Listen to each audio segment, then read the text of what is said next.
नमस्कार दोस्तों। आज के कोरोना के बुरे समय में काफ़ी कंपनीज़ को भारी नुकसान हुआ है और इस वजह से काफ़ी लोगों की जॉब्स भी गई। ऐसे समय अगर इनकम का नहीं होना और घर के खर्चे चलाना काफ़ी मुश्किल हो जाता है। पर अगर ऐसे समय अगर आपकी गवर्नमेंट आपको कुछ पैसा दे और ना सिर्फ एक बार बल्कि साल में हर महीने इस पैसे को आपके अकाउंट में ट्रांसफ़र करे तो आपको कैसा महसूस होगा? बहुत लोग तो कहेंगे कि ऐसा भी कहा होता है, ये तो सब बकवास है। पर दोस्तों, ये एक सच है कि बहुत सारे कंट्रीज़ में इस चीज़ को एक इकोनॉमिक रिफॉर्म के तौर पर ना सिर्फ सोचा गया है बल्कि इम्प्लीमेंट भी किया गया है। इस इकोनॉमिक रिफॉर्म को यूबीआई मतलब बेसिक इनकम कहा जाता है। सबको मिलने वाला मिनिमम बेसिक नेसेसरी इनकम। ये यूबीआई क्या है, इसकी हमें क्या ज़रूरत है और इससे जुड़े हुए हर एक पहलू को समझने के लिए हम इस वीडियो में कोशिश करेंगे। तो चलो शुरू करते हैं।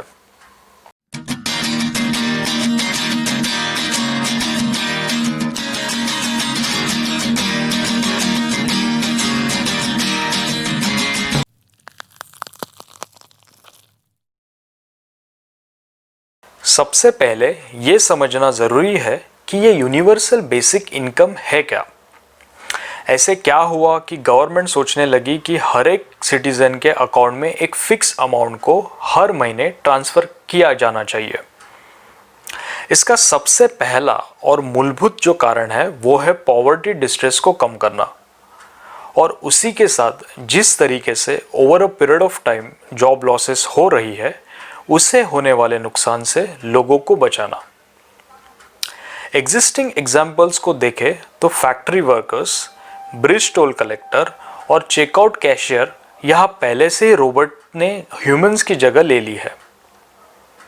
ऐसे कहा जाता है कि ईयर 2030 तक drivers, financial analyst, telemarketer, clerks, receptionist, couriers, sales people, managers ऐसे बहुत सारे जॉब्स एआई से रिप्लेस होंगे। मैं आपको बताना चाहूँगा कि इंडिया में ऐसे बहुत सारे लोग हैं जिनको 2 वक्त का खाना भी नसीब नहीं होता। इनके वेजेस इतने कम होते हैं कि और जॉब्स करने के बावजूद वो पर्याप्त राशि पूंजी को जमा नहीं कर पाते। इस चीज़ को देखते गवर्नमेंट ने सोचा कि क्यों नहीं हम लोग ऐसे करें जिससे लोगों की बेसिक नीड्स को पूरा किया जा सके और इसी के साथ उनके जीवन स्तर को भी ऊपर उठाया जाए। यूनिवर्सल बेसिक इनकम एक ऐसा प्रोविज़न है जिसमें गवर्नमेंट हर एक अडल्ट सिटीज़न को without any condition every month उनके अकाउंट में फिक्स सैलरी क्रेडिट करता है। इसके एडवांटेजेस की बात करूं तो ये एक स्पेकुलेशन होगा। सबसे पहले इससे पॉवर्टी कम होगी क्योंकि एटलीस्ट लोगों के पास घर के खर्चे चलाने के लिए एक पर्याप्त पैसा होगा। दूसरी चीज़ ये होगी कि इस वजह से लोगों को फ्रीडम मिलेगा, उन्हें अपनी हॉबी और करियर डिसाइड करने की स्वतंत्रता मिलेगी। और तीसरी इम्पॉर्टेंट चीज़ जो है वो है अपनी फैमिली के साथ ज़्यादा से ज़्यादा टाइम स्पेंड कर पाना। दूसरी और डिसएडवांटेजेस की बात करें तो लोग आलसी बनते जाएंगे क्योंकि उनको अब पता है कि मेहनत करने की ज़रूरत नहीं। मार्केट में इन्फ्लेशन हो सकता है, गवर्नमेंट के ऊपर बेसिक इनकम के लिए डिपेंडेंसी बढ़ सकती है, जेंडर डोमिनेंस बढ़ सकता है क्योंकि अब इसकी equal distribution with in family हो ये ज़रूरी नहीं और लोगों के रिलेटिव वेल्थ में भी कुछ डिफरेंस ना हो। यूबीआई की ओरिजिन की बात करें तो इसकी परिभाषा सबसे पहले 16वीं सेंचुरी में ऑथर थॉमस मोर ने अपनी किताब यूटोपिया में की थी, जिसमें इस कॉन्सेप्ट को काफ़ी स्ट्रांगली प्रोजेक्ट किया गया था। उसके बाद इसका जिक्र 17वीं सेंचुरी में जूनियर मार्टिन ल्यूथर किंग ने भी किया और रिसेंटली बात की जाए तो ईयर 2019 में अमेरिकन डिप्लोमेट एंड्रू यंग का इलेक्शन मैनिफेस्टो का पूरा बेसिस ही यूबीआई था। और अगर कल की बात की जाए तो एक सीए अरविंद सुब्रमण्यम उन्होंने भी इस कोरोना के टाइम में इस विचार को स्ट्रांग होते हुए पाया।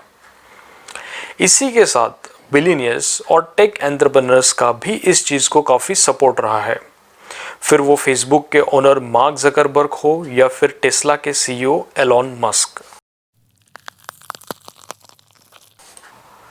अगर कोई पूछता है कि कंट्री का अनएम्प्लॉयमेंट रेट क्या है, तो सवाल उठते हैं कि फॉर्मल सेक्टर का कि इनफॉर्मल सेक्टर का।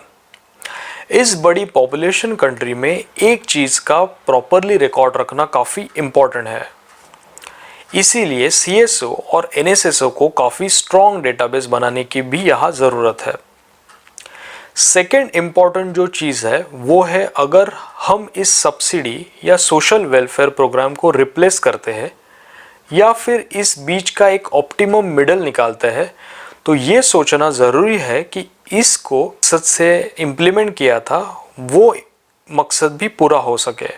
इसमें काफ़ी रेगुलेशंस की ज़रूरत पड़ेगी। एग्जाम्पल के तौर पे देखा जाए तो मिड डे मील में हर दिन 15 से 18 करोड़ बच्चे पौष्टिक खाना खाते हैं। यूबीआई से ट्रांसफ़र किए हुए पैसे ये गारंटी नहीं दे सकते कि ये जो पैसा है वो उन बच्चे के खाने पे स्पेंड किया जाए।